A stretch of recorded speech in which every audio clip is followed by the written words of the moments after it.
बिस्मिल्लाहिर्रहमानिर्रहीम। अस्सलाम वालेकुम। मलिक अमीर एक बार फिर आपकी खिदमत में हाजिर हूँ सिलेक्ट प्रॉपर्टी कंसल्टेंट के प्लेटफॉर्म से। आज मैं जिस लोकेशन पे मौजूद हूँ ये एग्जीक्यूटिव 2 ब्लॉक की स्ट्रीट नंबर 17 है। आप मेरी बैक साइड के ऊपर देख सकते हैं कि जितनी कंस्ट्रक्शन होगी एग्जीक्यूटिव 2 ब्लॉक के अंदर।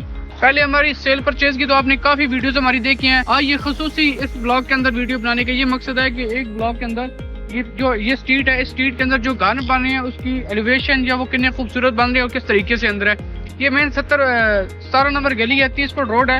इसके अंदर 4 से 5-6 घर बन रहे हैं और कुछ घरों के अंदर फैमिलीज रह रही हैं। बाकी एग्जीक्यूटिव 2 के अंदर 4 स्ट्रीट हैं, 11, 12, 13 और इसके साथ 13A, 13B, 13C वो सारी आगे चल रही हैं। फिर इसके साथ एग्जीक्यूटिव 2 की एक्सटेंशन आई है जिसमें आपको मुनासिब प्राइस के ऊपर प्लॉट मिलेगा, जिसमें आपको इंशाल्लाह 2 या 3 मंथ के अंदर अंदर आपको उसका फौरी कब्जा भी मिल जाएगा। अगर उसकी लोकेशन वाजे की जाए तो ये 17 नंबर के साथ साथ उसकी लोकेशन आप वाजे कर सकते हैं।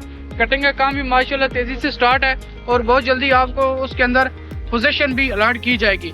बाकी एग्जीक्यूटिव 2 के अंदर पुराने प्लॉट कोई अच्छी ऑफर लगवाने के लिए या सेल करने के लिए या उसके अंदर पोजीशन वाला प्लॉट हासिल करने के लिए हमारे दिए गए नंबर पर रब्ता करें, या एग्जीक्यूटिव 2 के अंदर बंदा घर परचेज करना चाहता है तो वो भी ऑप्शन अवेलेबल है।